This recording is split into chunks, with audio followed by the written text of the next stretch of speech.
Welcome back to The Explainer. Today, we're unlocking a massive Kabbalistic secret straight from the Zohar. Picture this incredible scene. Jacob is finally reuniting with his beloved son Joseph, down in Egypt. It's this breathtaking moment where literally decades of agonizing sorrow are just dissolving into a radiant, golden white joy.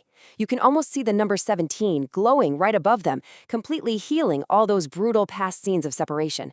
As the Shekhinah, the divine presence returns like a gentle, enveloping light.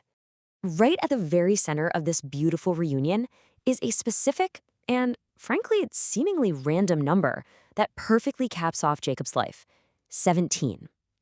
The text says, Vayechi Yaakov, Jacob lived in the land of Egypt for exactly 17 years. But as we know with the mystical tradition, there's absolutely no such thing as a random number. This isn't just his age, and it's definitely not just a historical timestamp. It is an exact, mathematically precise code for ultimate cosmic compensation and restoration. So you've got to ask yourself, why 17? Why on earth is the ultimate cosmic restoration hidden inside this highly specific 17-year countdown at the absolute end of his timeline? Well, looking at the deep teachings of the Zohar and Parashat Vayehi, we see that this is a profound cosmic masterclass. It's about trauma, it's about recovery, and it's about total system restoration.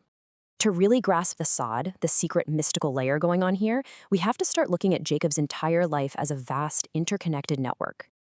Okay, let's jump right into section 1, the cosmic data loss. I want you to think about this symmetry using a concept we're all pretty familiar with, a massive computer system trying to restore lost data. Right at the beginning, we have exactly 17 years of pure, uncorrupted data creation. This is Jacob raising Joseph, transmitting every ounce of his spiritual wisdom, perfectly synced up. But then, a catastrophic glitch, the separation. For years, Jacob is plunged into absolute sorrow, which the sources actually quantify as 130 years of cumulative pain across his lifetime. Think of these as corrupted, missing, or totally unreadable files. The network effectively goes offline. The Shekhinah completely departs because the divine presence simply cannot dwell in a state of sadness. It's a massive system failure. But here is the genius of it. The system then initiates a flawless recovery protocol. It uses 17 years in Egypt to perfectly sync up with and compensate for those initial 17 years. It overwrites the corrupted data, clears up the errors, and restores the entire system to full operational harmony. Moving on to section 2, Egypt, the repair bay. We're so used to thinking of Egypt strictly as galut, a dark, punishing exile. But the Zohar completely reframes this. Egypt was actually the ultimate tikkun. It was a highly advanced cosmic repair bay. The ancient mystical texts even call Egypt the Kur Habarzel, the iron furnace. Think about what happens when you throw raw, corrupted metal into a blasting iron furnace. The extreme heat melts away all the impurities, the dross, and what you're left with is pure, shining silver or gold. Jacob and his family didn't just end up in Egypt to suffer. That's a total misconception. They went down there on a highly specific mission to recover lost sparks of holiness that had been scattered, to smelt away the corruption of the past, and to physically and spiritually reboot the entire cosmic network. Which brings us to section 3, syncing the Sephirot. To really understand the nuts and bolts of this fix, we have to look at how the Zohar maps these family members onto the Sephirot. It's absolutely fascinating. Jacob embodies Tiferet, the Sephirot of harmony and balance. But here's the rule of the system. Harmony cannot flow downward if the connection is physically severed. Joseph, on the other hand, represents Yesod, the foundation.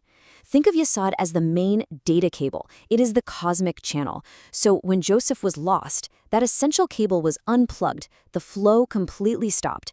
And because that flow stopped, Malchut, represented by the Shekhinah, the divine presence, withdrew entirely. So the crucial takeaway here is that Joseph's survival and his ultimate reunion with his father is literally the missing data cable being plugged back in. Joseph successfully reconnects Jacob's harmony directly to the Shekhinah's fullness. Boom, the system is back online. And you can actually see how this systemic reboot triggers a massive universal shift. The universe transitions out of what we can call the Red Era. This was a prolonged period defined by din, strict judgment, intense pain, the literal severing of the Sephirot, and the agonizing separation between a father and his son. It's a state of cosmic red alert. But the second that data cable of Joseph is reconnected down in Egypt, the entire timeline shifts into the White Era. This is Rachamim, pure mercy. It's characterized by the gentle, enveloping white light of the Shekhinah returning. It's the profound joy of complete integration, where every single missing piece of the soul is finally completely compensated for. Let's look closer at the math in Section 4, the physics of 17. Because we still have to answer that big question. Why exactly 17 years to complete this massive synchronization? Well, in the mystical physics of Hebrew letters, words aren't just words. Every single word is a mathematical equation. Take the word for good, which is tov. It's spelled tet, vav, bet. Tet has a numerical value of 9, vav is 6, and bet is 2. You add those up, and what do you get? Exactly 17. 17 equals goodness, period. So those final 17 years in Egypt weren't just a random block of time on a calendar. They were the literal manifestation of tov. It functions as the ultimate cosmic antivirus, sweeping backward through Jacob's timeline, healing those 130 years of corrupted data, and basically reverse engineering the judgment back into pure goodness. Again, these aren't just arbitrary numbers. They are the literal source code of the universe at work. 17 is the complete restoration of goodness.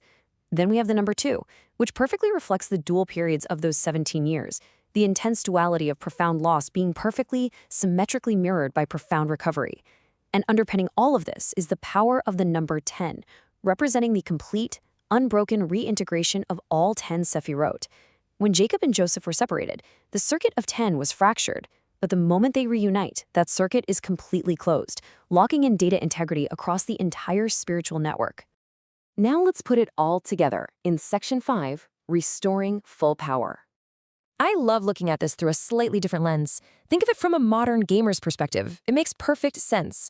Imagine a character in an incredibly complex video game who has been entirely stripped of their primary abilities for almost the entire campaign.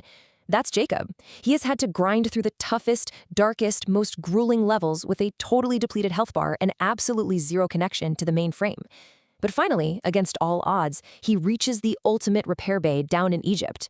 He reunites with Joseph, which is essentially him re-equipping his most vital, powerful lost resource. And the exact moment that happens, the Shekhinah returns. His health bar instantly refills to maximum. He is back at 100% full power for the final 17 levels of his journey, operating with total clarity and divine vision. And that brings us to our final part, Section 6, Journey Through the Pardes. This whole journey beautifully explains the opening words of the text, Vayechi Yaakov, and Jacob lived. The Zohar teaches us a profound lesson here. True life isn't just about breathing or biological survival. True life is the active, vibrating presence of the Shekhinah within us. For those last 17 years, that glowing number 17, the Tav, the ultimate good, healed the trauma of the past. Decades of sorrow literally dissolved into radiant joy, proving once and for all that no matter how deep your data loss might be or how long and dark the exile feels, true life is found when our cosmic connections are finally perfectly restored. So, before we wrap up, I want to leave you with this one thought. If Jacob's ultimate restoration came only after enduring the darkest, most difficult exile, what broken pieces in your own life are simply waiting for the exact right moment to be perfectly synced and restored to goodness? Thank you for joining us for this complete journey through the Pardes. We hope these ancient truths help you and your family improve your own dimensions this week. If you enjoyed this full chapter deep dive, please like, subscribe, and share which part of the journey touched your soul in the comments. We'll see you in the next chapter.